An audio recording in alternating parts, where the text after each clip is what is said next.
Hello, this is Flavia Omala, and I'm the founder and director of Manchester Women's Network. We empower women by providing information, but the way we empower women is we empower them to serve their community effectively, and it's a new project. You don't have to compare, just listen, just watch it and pick out what you need. We offer support in various ways in regards to health and social care.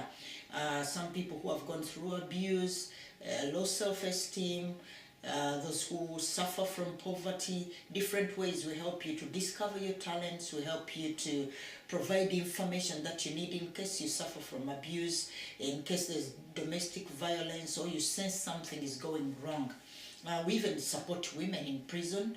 That's part of this organization. And today we are talking to Ssali. Ssali is the director and founder of Ssali. As time goes on, we'll have it in a major proper way. But today you can look at this. We've got these brochures and cards. They can give you information, but we'll provide all that. Probably you know one or two people who are going through stuff that we are going to talk about. You may need information from us. So Ssali, you are welcome. Thank you so much, Flavia, for giving me this opportunity. Yeah. To talk about what we do as an organization. What does SON stand for? SON stands for Support and Action for Women's Network. And originally it was self-help for African women. But we realized as we went along that it's not just about African women. Okay. So was it African women in Greater Manchester or the whole country? It's just local, Greater Manchester. Yeah. Yes, we only work in Greater Manchester.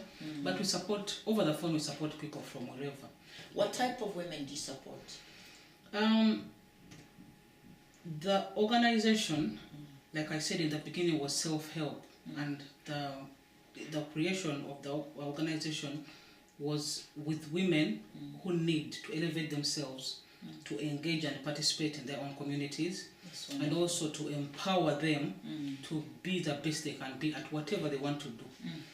But we support all sorts of women, really. Women who want to become professionals in whatever career paths they choose, women who need support, even if it's down to coming and supporting you to paint your house, to help hands-on services. Yes, to come and help you settle in your community, to understand the schools your children need, job prospects. We cover all that sort of area, and we are talking one moving from another area or another town of the country to, like, for example, someone from Manchester, from London, and they want to settle in Manchester. Yes, we support all that, because remember, we are also immigrants ourselves. Oh, wow. So there are some things that you don't know about a country or an area when you move. And one of our jobs is to help people to provide guide them, but ultimately it's their decision where they want to live or what they want to do. But we provide that advice. For example, we can say, if you want a school for your child, look at the Ofsted report. Look at the other children in the school. And because sometimes some schools have services because of the children who are in the school. Like our black and African children who are in black schools, sometimes the services are not as good as in an all-white area. So, and sometimes it is. So that's the advice we provide for people, for them to have that awareness, to settle in the community, and most importantly, to be good citizens and contribute to their communities. Is there an age limit to the women you help? No, so long as you're a woman, 18 plus will help you. Okay. We have some projects that work with children as part of families. For example, we can help parents. We liaise with other organizations to provide parenting, and other organizations to provide issues around support around domestic violence, other health issues. So yes, that's what we do. Okay.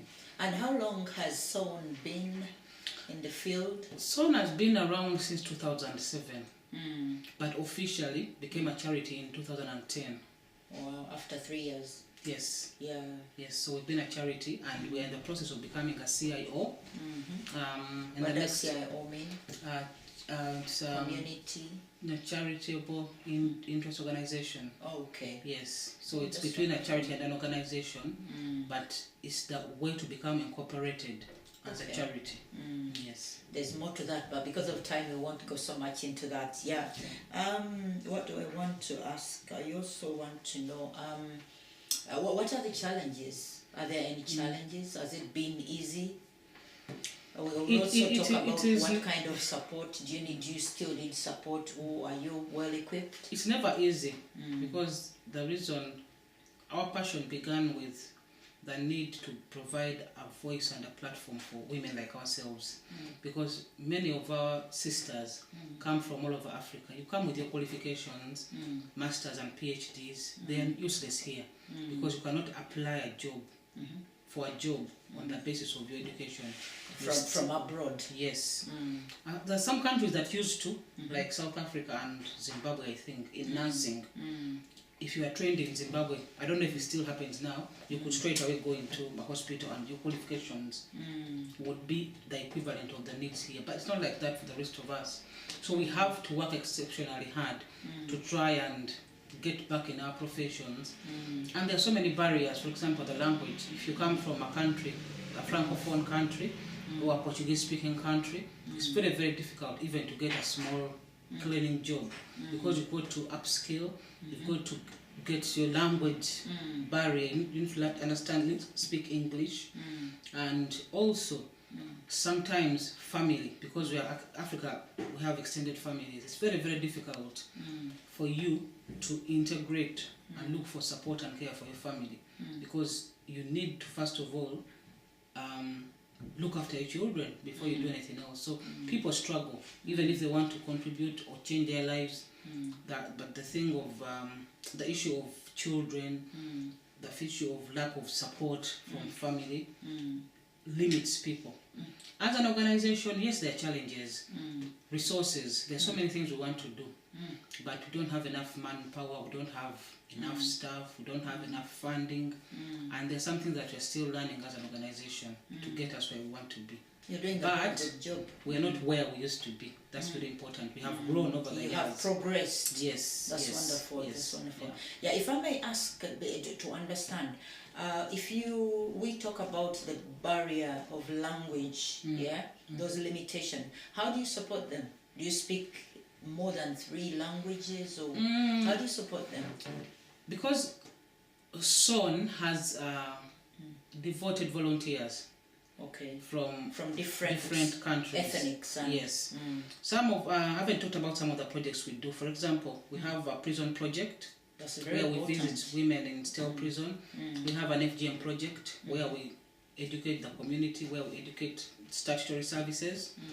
FGM, what does that female genital mutilation, which is an issue of mutilating the female genitalia. Yes, it's a cultural requirement for some countries. Because I think it's against the law.